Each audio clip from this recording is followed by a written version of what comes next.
Hello guys, welcome to my new video, and today we'll be looking at Holy Paladin Glimmer build lookalike, and that is Mistweaver Monk.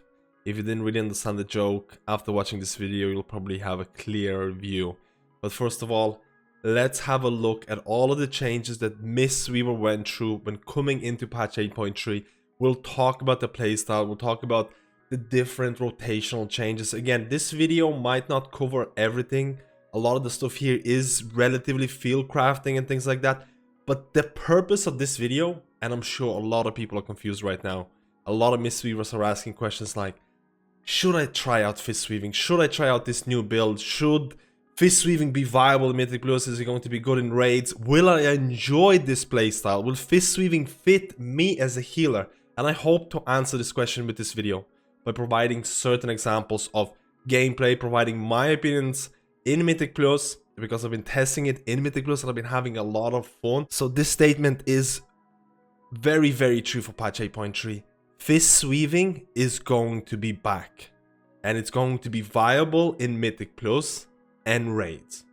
Let's go to Mistweaver changes. So just to back up my point, you can see that Rising Mist, which is the Fistweaving talent, is getting a healing increase. That is kind of cool, but it's not the main portion of the talent. The biggest thing, it now extends heal over time effects by 4 seconds instead of 2. And that is where the bulk of the power comes from. Besides that, you see Life Cocoon got a buff. You'll see Enveloping Mist healing was increased by 10%. Revival healing increased by 12%. Renewing Mist, which is very, very important here. Healing has increased by 15% and the cost has been reduced. And also Vivify healing has been increased by 6%. Why I talk about Renewing Mist? Renewing Mist, this change directly buffs Fistweaving more than the Upwelling build. Don't get me wrong, Upwelling build is still going to be very strong and things like that.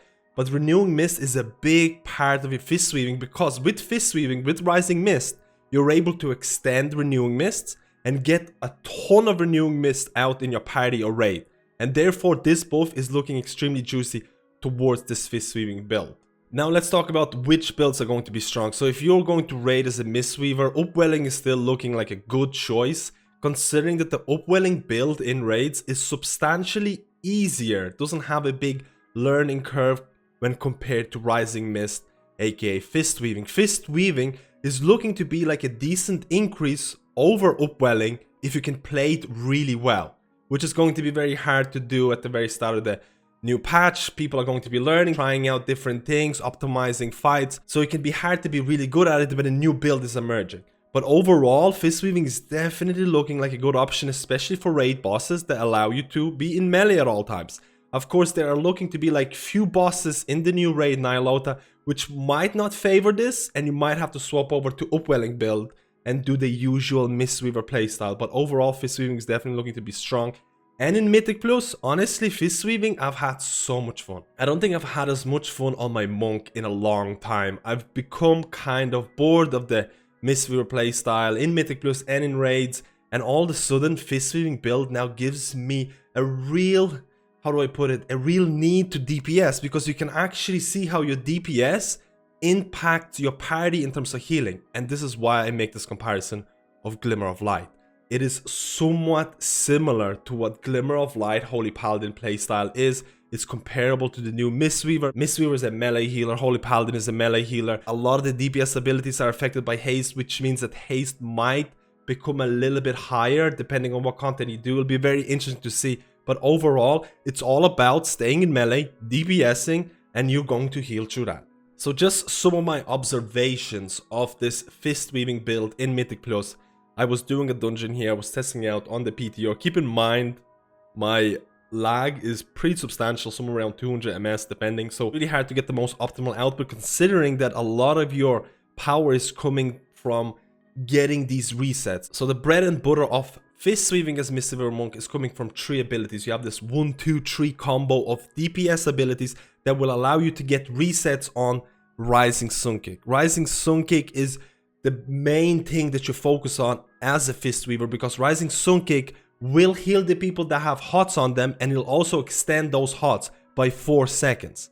So all of a sudden getting as many Rising Sunkicks is the most important as a Fistweaver, and also making sure you have HOTS rolling before you're using your Rising Sun Kick. Just to showcase the DPS rotation for Fistweaving Monk and the 3 DPS abilities, we can have a look at things like Teachings of the Monastery, and that is very, very important. First of all, you have Tiger Palm, and Tiger Palm will give you stacks of Teachings of the Monastery. Tiger Palm causes your next Blackout Kick to strike an additional time, stacking up to 3, and most importantly, Blackout Kick has a 15% chance to reset the remaining cooldown of Rising Sun Kick. More resets, more Rising Sun Kick, more healing of the people who have HOTS and extending those HOTS. So overall, a very simple overview of the DPS rotation might be something like this. You're going into the target, use Tiger Palm 3 times, so you get 3 stacks of Teachings of the Monastery. Use Rising Sun Kick, and then use Blackout Kick, and you possibly will get a reset on Rising Sun Kick. Now there's also another approach, but I don't want to go too much into it. But let's say you use Rising Sun Kick, and then you can do Tiger Palm, Blackout Kick, Tiger Palm, Blackout Kick. And this technically will give you the same amount of Blackout Kicks, but you have a chance of resetting Rising Sun Kick a little bit earlier. So there is a lot of differentiation between these two, but again, I don't want to go too much into it because I just want to showcase the type of playstyle that Fistweaving will provide. Now, how to increase your healing or extend your HOTS using this DPS rotation? Now, a lot of this is relatively field crafting because a lot of people will come up with better ways or more optimal ways to use a Mistweaver or a Fistweaver when the new raid comes out, when people test it out. But overall, again, in raid situations, you'll probably use something similar to this. You want to have your Renewing Mists out. That's very, very important. So the fun part about Renewing Mists, and I'll talk about this more when I was doing Mythic Plus content, is that if you're scared about overriding Renewing Mist because a target already has it on them, Renewing Mist will automatically try to jump to a new target to prevent you from overriding it, because it's very important you don't override Renewing Mist. You want to have it on as many targets as possible, because remember, your Vivify will also splash heal to those targets who have Renewing Mist on them. So you want to have as many Renewing Mists out there as possible in raids and in Mythic Plus content, and that is important to remember. But overall, if you're going into the raid scenario, a similar or a possibly similar rotation might exist as a Fistweaver. You'll want to have your Renewing Mist out on as many members as possible. Use Essence Font, use Thunder Focus Tea afterwards, go use Rising Sun Kick. Rising Sun Kick has less cooldown because of Thunder Focus Tea. Rising Sun Kick again, and maybe Vivify afterwards to get some splash effect. But this could be a possible burst scenario. Now, theoretically, you could approach this combo with already 2 stacks of Teachings of the Monastery. So when you have that 2-second gap after using Thunder Focus Tea and Rising Sun Kick, you can use Tiger Palm, get the 3rd stack of Teaching of the Monastery, use Rising Sun Kick, you have your 3 stacks, use your Blackout Kick, and with some luck, you might be able to use 3 Rising Sun Kicks in a very quick succession. And this is going to provide a lot of burst because you have your Renewing Mist out there, your Essence Font HOT is also going to be extended, and then after that you're using Rising Sun Kick. Thunder Focus Tea is going to reduce Rising Sun Kick cooldown by 9 seconds. So Thunder Focus Tea, Rising Sun Kick, you only have a couple of seconds of cooldown on Rising Sun Kick.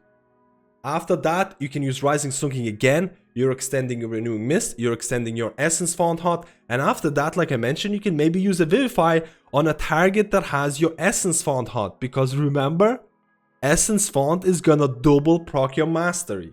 And all of a sudden you have this big burst combo. There might be other ways to optimize it. People have thought about if you reach certain haste points, maybe it's going to be even easier with Rising Sun Kick, because you have to remember, Rising Sun Kick is affected by haste. Blackout Kick is affected by haste. A lot of these DPS abilities are affected by haste, and it's going to be very interesting to see how haste is going to deal with it. But this is your generic playstyle for Mistweaver, or it might look like that as a Fistweaver in 8.3. Now, these kind of combos can be optimized in a lot of different ways when you're doing 5-man content. Maybe you want to, for example, extend Enveloping Mist because your tank is taking a ton of damage. And you can use your Thunder Focus Tea and your Rising Sun Kicks in a lot of different ways. All of a sudden, this playstyle gives you so much versatility. And don't get me wrong, Secret Infusion Azeroth trade is still looking pretty strong, which will give you versatility if you use Rising Sun Kick after using Thunder Focus Tea. So that is not a meme. But overall, I feel it really kind of brings Mistweaver to life, because I've been, like I mentioned, I've been getting bored of Mistweaver. In Mythic Plus content, I was testing out some of the builds and was able to get a lot of the times renewing Mist on everybody in the party.